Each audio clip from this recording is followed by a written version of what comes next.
MLA बन गई। MLA बन गई तो मेरी जबरदस्त लड़ाई होती है आईएएस ऑफिसर से। और ऐसा है, राजनीति में इंजीनियरिंग करें ना, इंजीनियरिंग तीसरी पीढ़ी हूं मैं, तीसरी पीढ़ी। और 52 से शुरुआत करी हुई है, 52, 57, उसके बाद 62, ये 3 चुनाव मदेरणा साहब ने ओसियां से। 67 से फिर वो गोपालगढ़ से एमएलए रहे 98 तक। 2003 का चुनाव जब उन्होंने राजनीति से संन्यास लिया,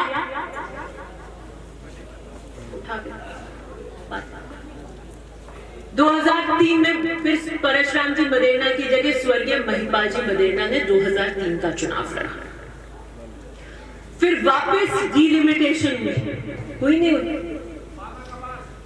और उसके बाद में क्या बाना का बस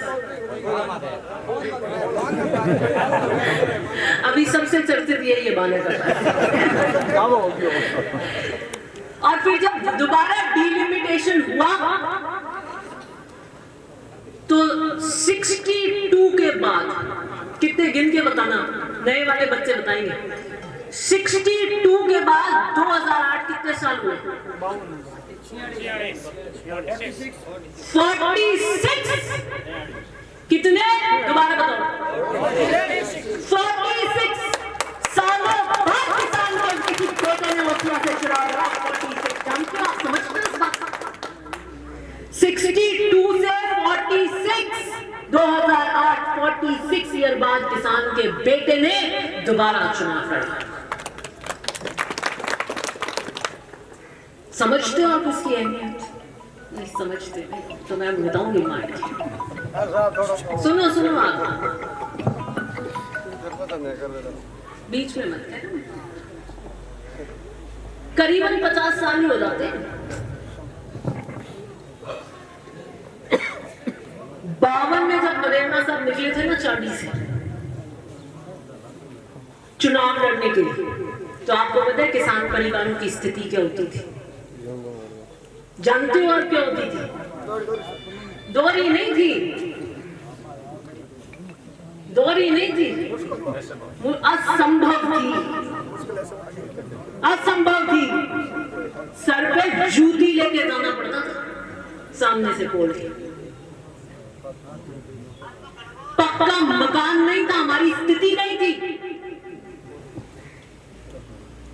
हमारी जमीन ही नहीं थी। हम तो मजदूर की तरह जोतते थे और वो भी लाटे ले लिए जाते थे। मारवाड़ का पहला पक्का मकान स्वर्गीय लक्ष्मण राम जी मदेरणा ने दिया था। चाटी के ठाकुर को चुना के और पोल के सामने बनाया था, पोल के सामने, पोल के सामने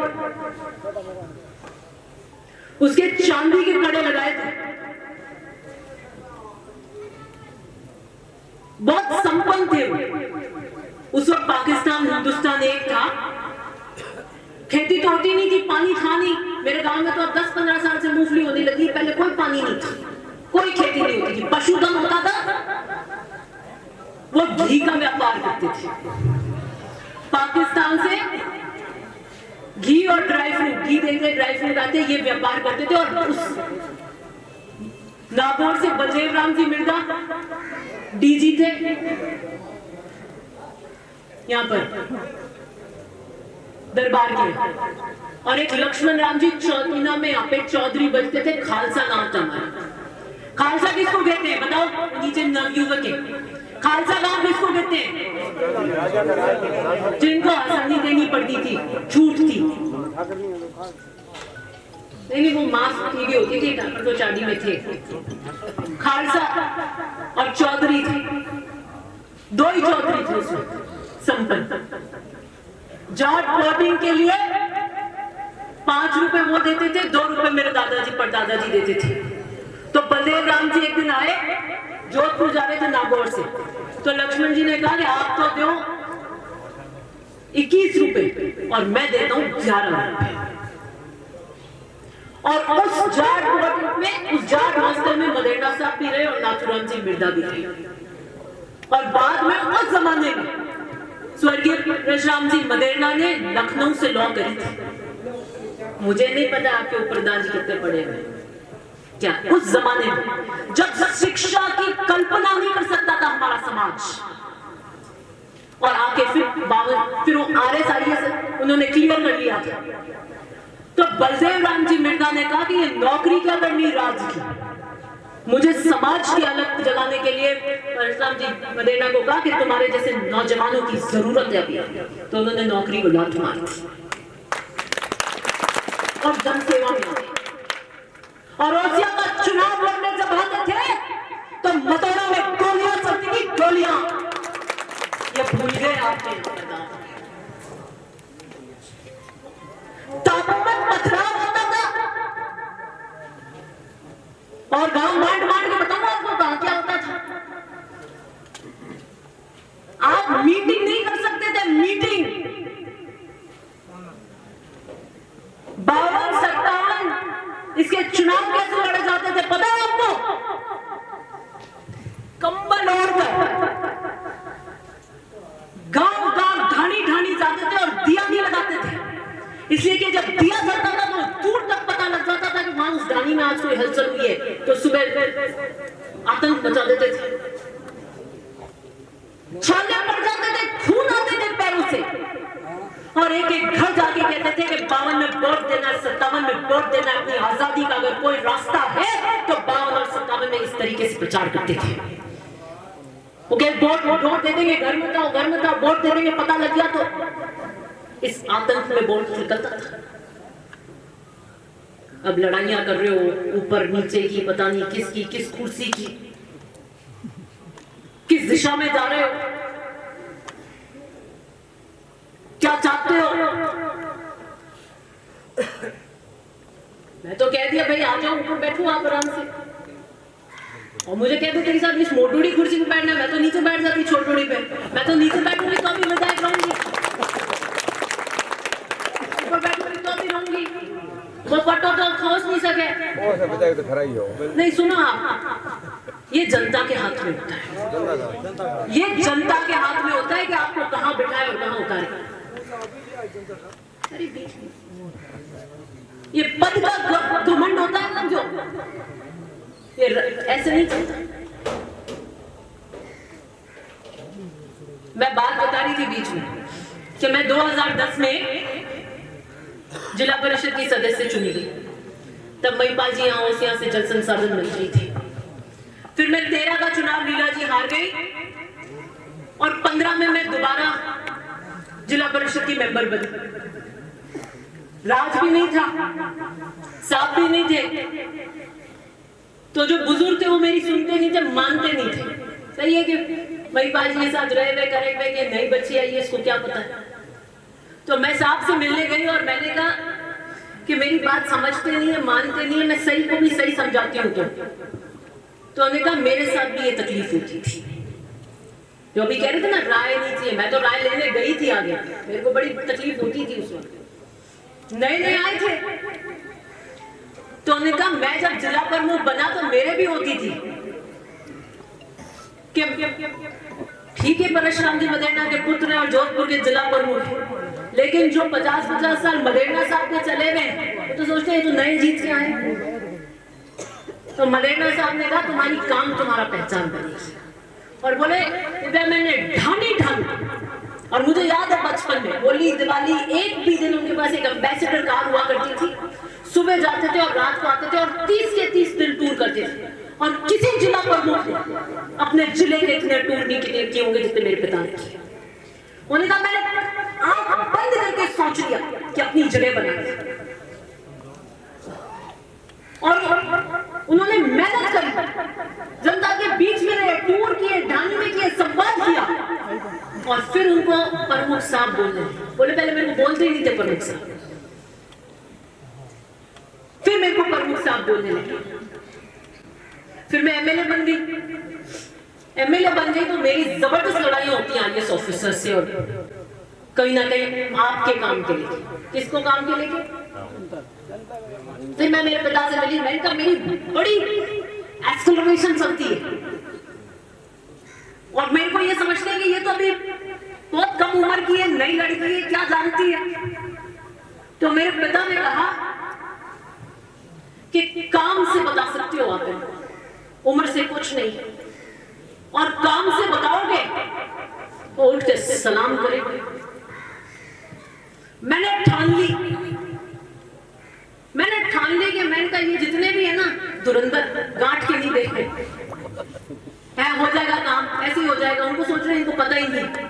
मैं जब पंचायती राज में जिला परिषद की सदस्य थी तो पंचायती राज एक्ट मुझे कंठस्थ था। मैं जिला परिषद की आम सभा में जाती थी तो बिजनेस उसकी मीटिंग के नॉर्म से किसी को नहीं पता, जोगाराम जी पटेल जानते थे या मैं जानती थी कि कैसे मीटिंग होती है।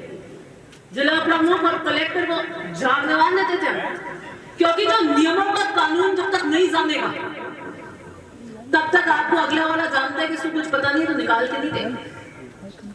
मैं विधानसभा में भाषण देती हूँ, आंख में रंग रखता पड़ जाती हूँ,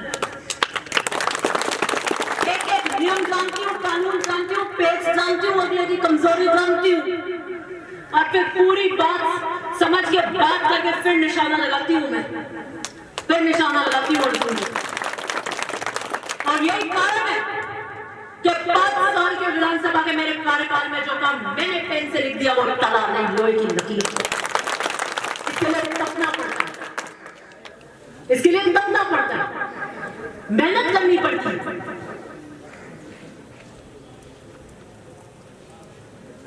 एक और सुना देती हूँ, आजकल डावरा भी बहुत चर्चा में है।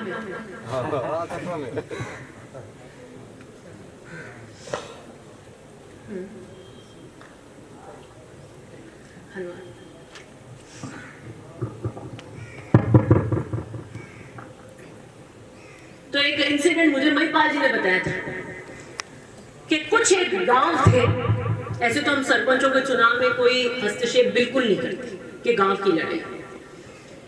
डावरा एक ऐसा बहुत संवेदनशील टापू, नांदिया कल्ला,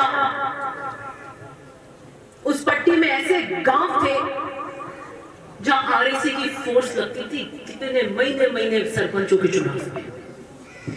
तो मदेना साहब ने महिपाल जी को भेजा था और वहां जाके सरपंच है शांतिलाल जी, उनके पिताजी है भंवरलाल जी, माने हुए सेठ हैं, आप सब जानते हो उस इलाके के। उनका नाम खोल दिया सरपंच ने। क्या किया? नाम खोल दिया और उन सबको बुलावन दी कि अपन किसान वर्ग एकता है और इसको पार करना है। रणजीत सिंह जी ने रातों रात चंदन सिंह जी का नाम खोल दिया, तो वो निर्विरोध नहीं हुआ, चुनाव मंड गया। तो जब रिजल्ट आया तो कुछ वोटों से सेठ हार गए। मेरे पिता ने कहा 5 साल डावरा में पैर नहीं रखूंगा, 5 साल डावरा में। हम यहां पर दिन रात किसान राजनीति का झंडा बुलंद करने आपके लिए ईमानदारी से काम कर रहे हैं और आपके निर्णय में पोल हो गई तो बात ही खत्म हो गई। 5 साल में डावरा में पैर नहीं रखूंगा, यह संकल्प था मेरे पिता का। और 5 साल महिपाल मदेना ने डावरा में एक मीटिंग नहीं करी, और सिर्फ मीटिंग नहीं, डावरा के अगला गांव जाना है ना तो उनकी गाड़ी का चक्का भी डावरा से नहीं निकला, पास के गांव का रास्ता लेके जाते थे। ये होता है संकल्पबद्धता, ये होते हैं कर्तव्य, ये होते। 5 साल बाद चुनाव हुआ, जीते, जीत का मशक मनाया, साहब को बुलाया, 5 साल बाद जाकर डावरा में पैर रखा। ये लड़ाई लड़ रहे थे ना तो आपके लिए लड़ रहे थे, किसान कम्युनिटी के लिए लड़ रहे थे। जानते हो किस इतिहास से आए हो आप लोग? मैं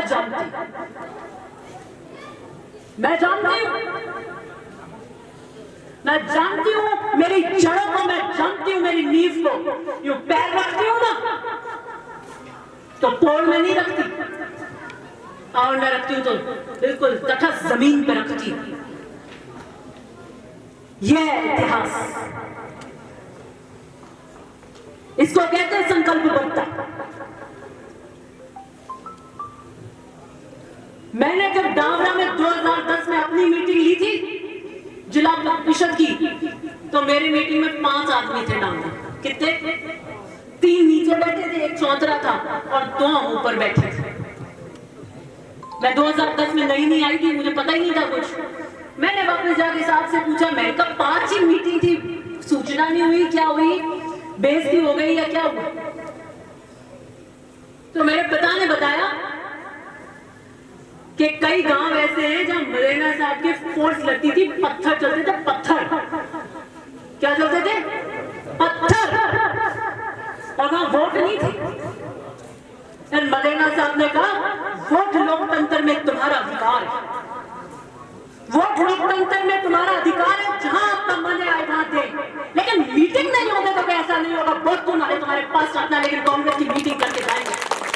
किसको बता रहे?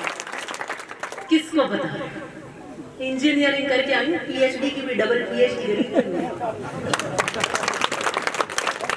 काले झंडे दिखाएंगे, दिखा दो भैया, तो क्या खाना हो जाएगा? दिखाओगे? लोकतंत्र में विरोध करते हैं लोग, किसी को किसी चीज की विचारधारा का विरोध है वो दिखा देते हैं। सबको अपना अधिकार है। और अगर आप ऐसे विरोध करोगे कांग्रेस की मीटिंग में, जबरदस्ती आके, अब तो बीजेपी वाले आएंगे, बैठेंगे और हम पब्लिसिटी स्टंट के लिए करेंगे, तो कांग्रेस ही नहीं चले जाएंगे। कल बीजेपी की मीटिंग है, लोग कांग्रेस बीजेपी वाले करके बताएं, ये कोई अच्छी परिपाटी नहीं। लेकिन हम कोई आ गया तो उसका सम्मान करते हैं। क्या आपकी इच्छा थी आने से? अगर आप आए, सुनना चाहते हैं, बिल्कुल सुनिए। स्टंट करना चाहते हैं तो वो स्टंट कीजिए, विरोध करना चाहते हैं विरोध कीजिए, झंडे दिखाना चाहते हैं झंडे दिखाइए। आचार संहिता जब तक लगेगी,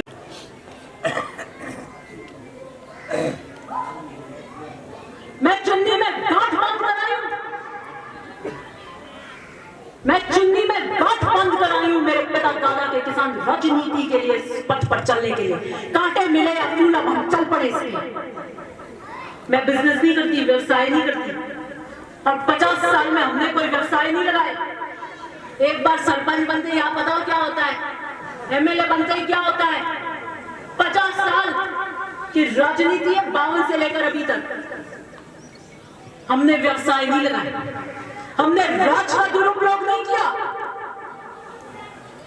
कि हमने कोई माइंस लगा ली, कोई फैक्ट्रियां लगा ली।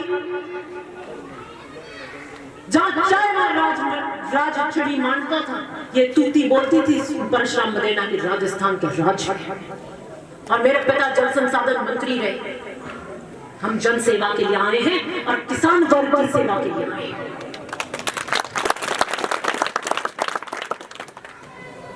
मेरे दादा पिता मेरे को बैंक बैलेंस नहीं देके गए, करोड़ों करोड़ों रुपए के मेरे खाते में पड़े हो, मुझे देके गए ऐसी पूंजी कार्यकर्ता के रूप में जो कभी खत्म नहीं होती। अकाउंट में पैसे तो खत्म हो जाते हैं।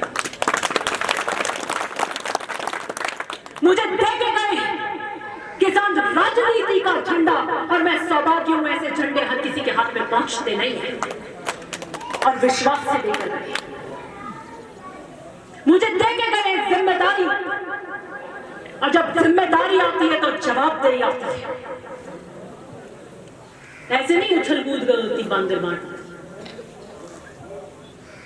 जहर के घूंट पीने पड़ते, जहर के घूंट। और मैंने तो तालाब के तालाब पी लिए, मैं सजदे करती थी 10 साल जेल के। पूछो अपनी जिंदगी की एक रात एक दिन मेरे से बदल के देखो, कल्पना करो, आंख बंद करो इस सभा में से, और कल्पना करो कि हम सब जेल में, और हमारी बेटी यहां से आती है जेल में खाना देने तीनों टाइम। 1 मिनट के लिए कल्पना करके देखो, अपनी आंख बंद करके। रोनी कब जाए ना आपकी, तो मेरे को बताना। मेरी क्या मजबूरी है कि मैं राजनीति में आऊं? क्या मजबूरी है? मेरे घर में एसी जरूर लगा है, मैं पैसे जितने ही नहीं कमाऊं, एसी लगे हुए और उसके बिल दे सकते हैं, इतने संपन्न तो हम हैं। हम एसी के घर में बैठे आराम से, क्यों तो आपकी चार सुने, क्यों ऐसे नजारे बर्दाश्त करें, क्यों आपके बीच में रहे? क्या मजबूरी है? जब मेरे पिता को जेल हुई थी ना, तो मेरे पास में 2 रास्ते थे सामने। एक तो कि मैं शुतुरमुर्ग की तरह यूं गर्दन घाटी नीचे डाल के अपने घर में बैठ जाऊं चुपचाप, और एक था कि मैं संघर्ष पर निकलूं और संघर्ष करूं। किसान राजनीति के लिए, मारवाड़ के लिए, ओसिया के लिए, भोपालगढ़ के लिए और जोधपुर के जाट और विषयों के लिए, किसान वर्ग के लिए। अगर उस दिन घर बैठ जाती ना 2011 में, तो कोई पकड़ के आप मेरे को यहां से लाके एमएलए नहीं बनाती। ढानी हम आपके बीच रहे। क्या हमारी पारिवारिक स्थिति होगी, क्या हमारी वित्तीय स्थिति होगी, क्या हमारी कानूनी जंग लड़ रहे थे हम, क्या हमारी मानसिक स्थिति होगी, लेकिन लीला जी और हमारे पे दुखों का पहाड़ टूटा ना, तो भी हम मुस्कुराते हुए आपकी टांगियों में 11 से लेकर 18 तक बीच में खड़े रहे। ये अपराध है हमारा, ये अपराध है हमारा, जो ये नजारे देख रहे हैं हम अपने समाज में। किसको जाके आप मुंह दिखाओगे आज? मैंने 8 साल तक कागजा बांधा जैसे हाथ में, मुर्दे की तरह जीवन जिया, मुर्दे की तरह बस सांस चल रही थी चलने के लिए, क्योंकि हमारी धड़कनें मेरे पिता में बसी थी और वो उस जेल में उन सलाखों के पीछे थे। हम मुर्दे के समान बाहर आपके बीच घूमते थे और मुस्कुराते थे, और कभी नहीं कहा कि हमारी ये दिक्कत है या वो दिक्कत है। किस लिए करते थे? आपके लिए करते थे। और 2018 की सीढ़ियों विधानसभा की जब मैंने चढ़ी, तो मैंने आके ओसिया में कहा था कि यह किसान राजनीति का चुनाव है, यह सोच लेना ये आने वाली पीढ़ियों का चुनाव होने जा रहा है। सब चाहेंगे कि आने वाले नेतृत्व को खत्म किया जाए जब, ताकि आपकी कोई आवाज नहीं बने। आप बीज दो, पानी दो, मैं पेड़ बनूंगी तो आपको छाप दूंगी, फल उगेंगे तो आपके लिए उगेंगे। और अगर आपके निर्णय वोट की चोट में अगर चोट हो गई, तो ये जान लेना कि सिर्फ जोधपुर में एक नहीं, पूरे मारवाड़ में किसान राजनीति का गला घोटने का वोट होगा, वो गला घोटने के लिए।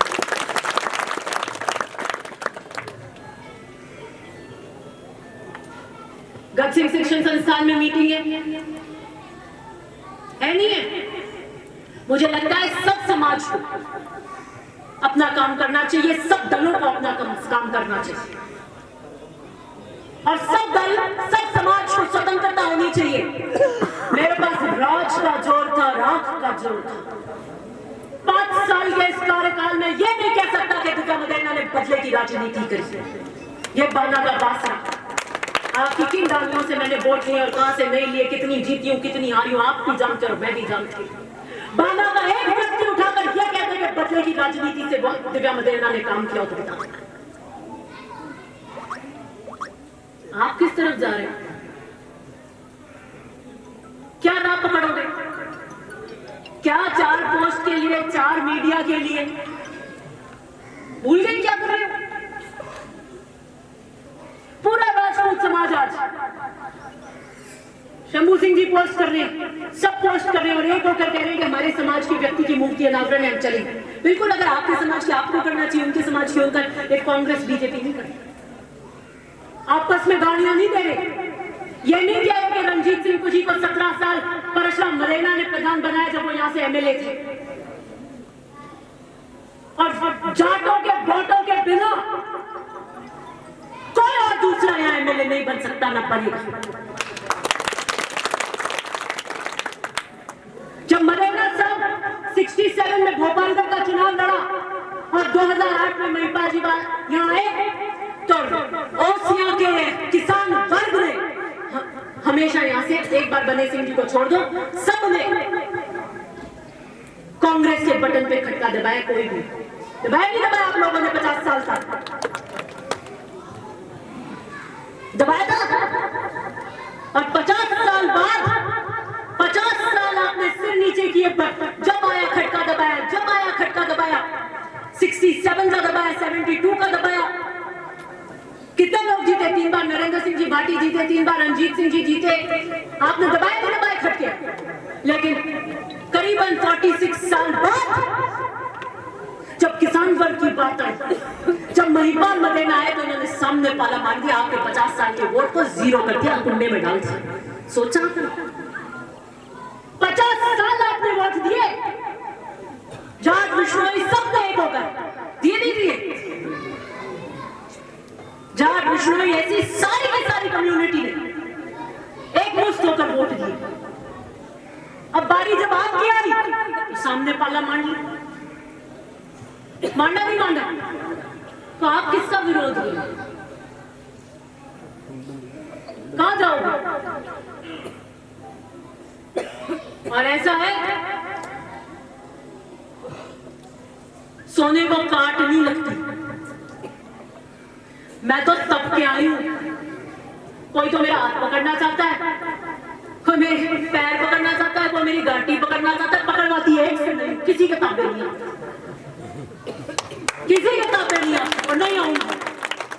मेरा सिर अगर कहीं झुकेगा तो जनता के लिए झुकेगा, किसान वर्ग के लिए नहीं झुकेगा, ना झुका किसी के। मैं परशुराम मदेना की प्रेरणा से, महिपाल मदेना की प्रेरणा से किसान राजनीति के लिए अपना काम कर रही हूं। जो मेरी राह में आएगा देखूंगी, मुस्कुरा के चलो, सफर में धूप तो होगी, चल सको तो चलो। ये क्या जो 10 साल जेल देख के आ गया, आपको लगता है ये फिर छोटे मोटे पटाखों से हमारे फर्क पड़ता है? क्या है ये? हम तो राजनीति में बड़े से बड़ा बम फूट गया तो नहीं पिघले, तो नहीं फटे। आप क्या ये छोटे सूतली बम चलाते हो? किसके चला रहे हो? मैंने कोई व्यवसाय नहीं लगाया और कहीं नहीं जाऊंगी। कोई तो क्या करता है, हार जाता है, अपना बिजनेस संभाल लेता है, परिवार संभाल लेता है, कोई और कुछ कर लेता है। मेरे तो कोई सास में जाना नहीं है, मैं तो आपके बीच यही सेवा कर रही हूँ, यही करूंगी। चुन्नी में संकल्प से काम किया, मजाक मत समझिए। आपकी बेटी हो और यूं तूफानों से लड़ने निकले तो आप कहोगे नहीं बेटा घर बैठ जाए। आपका काम बनता है मेरे पिता बन के, मेरे दादा बनकर आशीर्वाद और सच कवच देना, और वो कवच इसलिए देना कि जब आपकी सुरक्षा की बात आए तो नेता के रूप में ही आपकी सुरक्षा का कवच में बन सकता। ओसिया की रोडें काट दी, ओसिया की पानी की टंकियां काट दी, मैंने आंख में रंग रखा। मैं जनता का वोट लेकर आई हूं, जनता के वोट के वोट समझौते नहीं करूंगी। मेरी पार्टी के मंत्री है तो क्या, वो भी काम करने के लिए मंत्री बने और हम भी यहाँ पे जनता के काम करने के लिए विधायक बनकर विधानसभा में पहुंचे। मेरा कमिटमेंट, मेरा कर्तव्य अगर किसी के प्रति है तो ओसिया की जनता के प्रति है, जिसने जिताकर मुझे भेजा। उसके आगे मैं समझौते नहीं करती, बड़े बड़े सूरमा क्यों नहीं हो जाए। और मैं 10 साल जेल गई ना, मैंने विधानसभा में भी कही थी ये बात कि कोई ना कोई बहुत वरदान ऊपर वाला आपको दे देता है। बीजेपी का राज था तो मुझे 3-3 घंटे मिलने की परमिशन नहीं मिलती थी। मैं 3 बजे 2 बजे जाती थी तो 6 बजे तक बैठी रहती थी। प्रताड़ित करने में कोई कमी नहीं थी उस जेल के सलाखों के आगे। और मुझे इतना महसूस होता था कि जो चीज सबसे बेशकीमती, जो हमारी धड़कनें, हमारी सांसें, मेरी जिंदगी का अस्तित्व है, वो वहां है। कितनी बेबसी होती होगी हमारे को, कितने मजबूर होते होंगे हम, लेकिन उस औलाद की सलाखों ने मुझे एक वरदान दिया तथास्तु कि दिव्या, राजनीति के पथ पर जब तुम निकलोगी, कांटे भरे सफर पे निकलोगी, कई जगह फूल मिलेंगे तुम्हें, कई लोग आशीर्वाद बनकर सूरज की एक तपिश, एक किरण नहीं चुभने देंगे, और कोई तुम्हारी राह में हो सकता है शोले बिछाएंगे। लेकिन एक वरदान मैं इस जेल की सलाखों से, फौलाद की सलाखें तुम्हें देती हूँ दिव्या, कि इस जीवन पे वही पार हो सकता है जो निडर हो, और तुम आज से निडर रहो। चाहिए 100 मन का, जिसको पहले पता ये ऐसे नाटक करेंगे।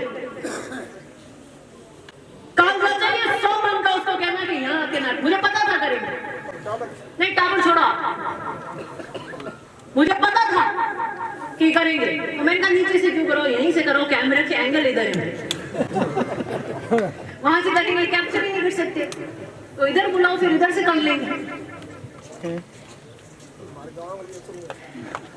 आपके गांव की बात नहीं है, तो छलके में मत लो, ये तो पूरे समाज के लिए अच्छा नहीं था, पूरे समाज के लिए नहीं था। यहाँ से जोधपुर से बाना के बाद से जो बात जाएगी वो 10 ही 10 विधानसभा में जाएगी। जिनके पेट जल रहे हैं, जिनके पेट जल रहे हैं, फुसकाटूस की टीम ले लो और कोई टीम ले लो। मदेना साहब कहते थे मैं तो गाय भी सिंह वाली नहीं रखता हूं, मैं ही रखता हूं। किसको बता रहे?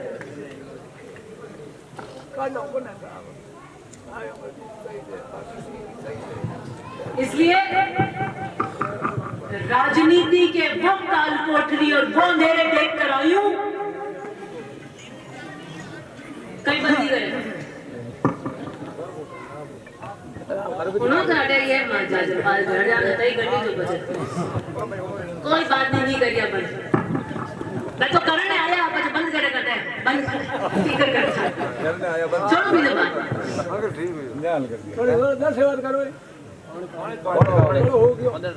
नहीं मारो नहीं हो क्या सुनो चाहता होता बताओ कि मारो नहीं हो क्यों, मैं तुझे जड़ो उगा दे तुझे राजनीति की करता। चलो सुनो ठीक, इसलिए टापू में जब मीटिंग नहीं होती थी, डावरा में जब मीटिंग नहीं होती थी तो मीटिंग करी जाती थी, और इसलिए आगे छाती ठोक के बाना में मीटिंग करके जा रही हूँ कि हाँ 2 घंटे पास में बैठ गए। वो तो यहाँ मेरे कुर्सी पास में लगाई थी, इन्होंने बीच में करके एक डाक के करके।